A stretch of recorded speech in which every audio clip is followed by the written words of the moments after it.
नमस्कार. आज मी तुमच्यासाठी काही नवीन घरगुती टिप्स आणि ट्रिक्स घेऊन आलेली आहे, ज्या तुमचा वेळ, पैसा, पदार्थ देखील वाचवतील. अशाच नवीन घरगुती टिप्स आणि ट्रिक्स जर तुम्हाला बघायच्या असतील आणि आपल्या चॅनलवर जर तुम्ही नवीन असाल तर चॅनलला सबस्क्राईब करा, बेल आयकॉनचं बटन दाबा. त्याने काय होणार आहे, येणारे जे नवीन व्हिडिओ आहे ते तुम्हाला बघायला भेटतील. व्हिडिओ जर तुम्हाला आवडला तर व्हिडिओ शेअर करायला अजिबात विसरू नका आणि एक लाईक व्हिडिओला करायला अजिबात विसरू नका. व्हिडिओ कुठपर्यंत पोहोचला ते देखील मला कमेंट्स बॉक्समध्ये सांगायला अजिबात विसरू नका. चला तर व्हिडिओ बघूया. व्हिडिओ स्टेप बाय स्टेप बघायचा आहे. काय होतं, बऱ्याच वेळेला आपल्याकडे कॉफी पावडर असते. कॉफी पावडर बॉटलमधली संपल्यानंतर किंवा हवा वगैरे लागते कॉफीच्या बॉटलला आणि त्यामध्ये अशी कॉफीची जी आहे ती जमलेली असते किंवा चिकट झालेलं असतं झाकण.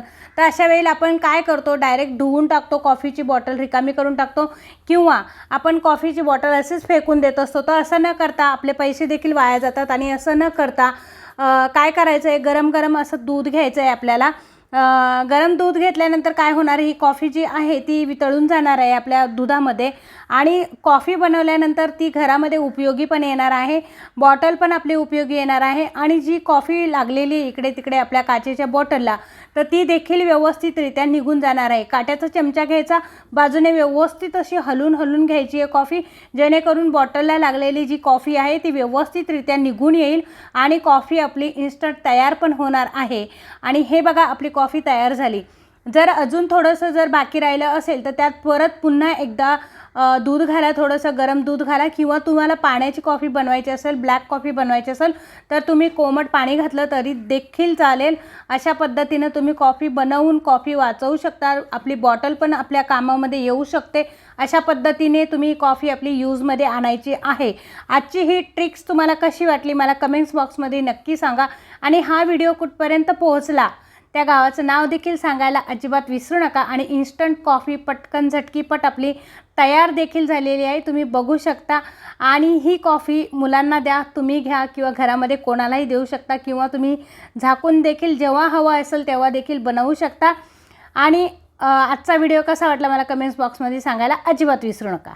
बऱ्याच वेळेला आपल्या घरामध्ये खोबरं असतं आणि हे खोबरं जे आहे ते काय होतं, खराब होतं, त्याला फंगस लागतं, जाळं लागतं, खराब होतं. जर आपण वरती असंच ठेवलं तर त्याच्या वाट्या पण खौट होऊन जातात आणि खोबरं जे आहे तो आतमधून पण खराब होतं, बाहेरून पण खराब होतं. बरेच लोक फ्रीजमध्ये खोबरं ठेवतात, पण हे अगदी चुकीचं आहे. अजिबात फ्रीजमध्ये खोबरं ठेवायचं नाही आहे.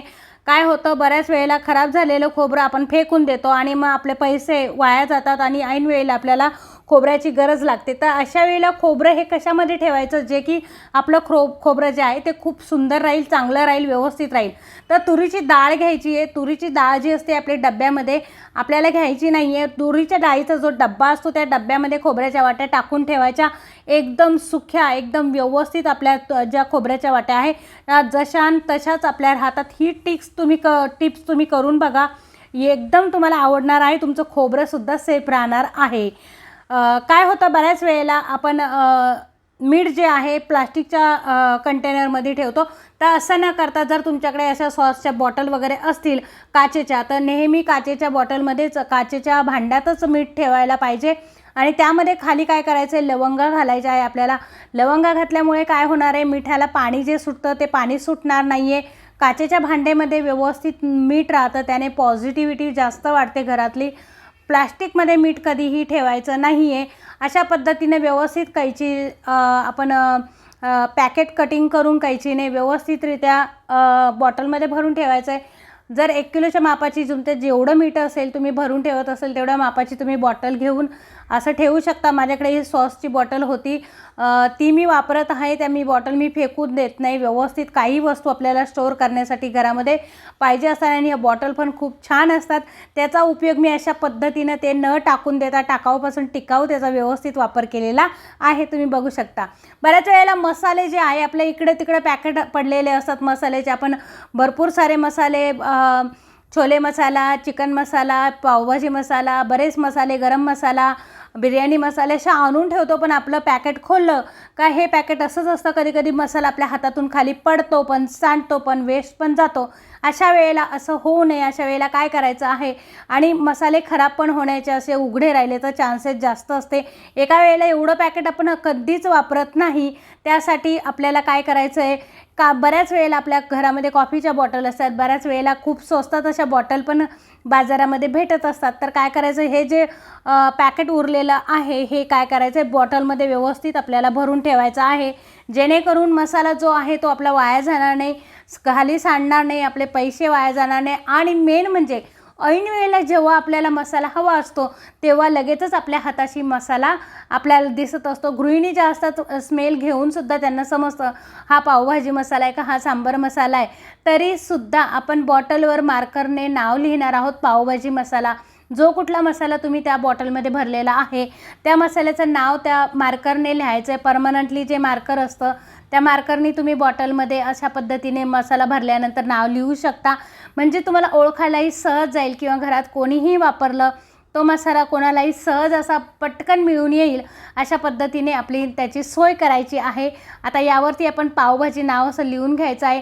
आणि मसाल्याची बॉटल जी आहे ती ट्रान्सफर असल्यामुळे आपल्याला मसाला किती संपला, किती राहिला आहे, किती बाकी राहिला आहे हे देखील समजतं. आणि परत नेक्स्ट टाईम जर आपल्याला मसाले आणायचे असतील बाहेरून तर आपल्याला लगेचच लक्षात येतं, लगेचच लिस्ट करायला आपल्याला इझी जातं.